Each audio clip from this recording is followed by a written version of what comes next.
Paano ka yumaman? Mao nagingon sa mga vlogger bitong uban nga sige balik-balik lang paano ka yumaman magtudlog unsaon pagpadato.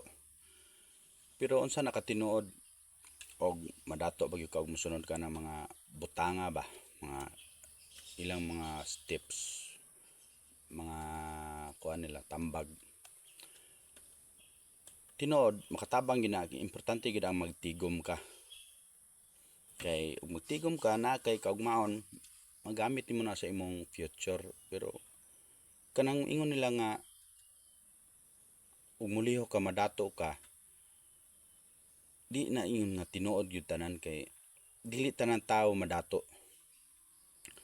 Naari tawo nga madato aning kalibutan naapoy mga pobre gyud kay unsaon man nato og kanang madato gyud ta tanan pananglitan madato mo tanan kini sunod mo ana nga mga tambag. Kinsa pa may mo trabaho aning mga dato, kinsa pa may manapas og tubo, manadato naman mo tanan. Bagsak na pud ta. Ang mga dato mapobre na pud, wala na poy mo tapas anang ilang mga katubhan, wala na po sila yung mga masugo ang mga sulugoon. Mo na siya nga kitang tawo ning kalibutana og gipakatawo ka nga pobre. Ug moarang-arang manggaling ka pero pobre ra gyapon bisag unsaon nimo paningkamot. Kay ibutang na to nga nakakwarta na ka, nakatigom na kagdako tungod sa imong pagtigom. Giantos nimo ang tanan nga bisag pagkaon di na lang gyud kamo kaon kayo, di na lang kamo lingaw-lingaw kay aron ka madato. Ibutang na to nakatigom na ka. Pag abot sa panahon nga makatigom na ka, mawala ra man gyapon ang pananglit. Dako na kag tinigom unya nagsakit ra kag kalit.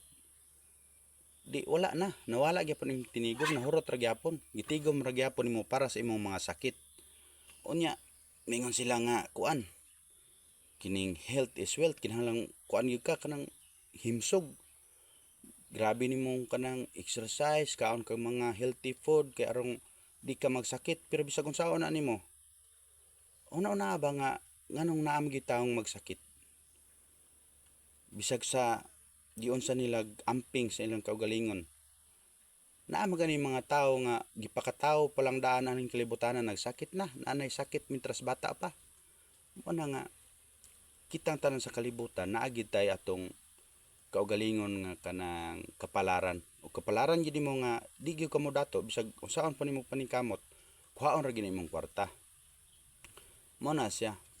Kay ang kaning kapalaran bitaw nimo nga modato gyud ka bisan pag gamay rang diferensya negosyo-negosyo ra ka gamay diboy nason kadayon mo nang tingala ra sila nga modato ka tungod kay kapalaran man gyud nga modato ka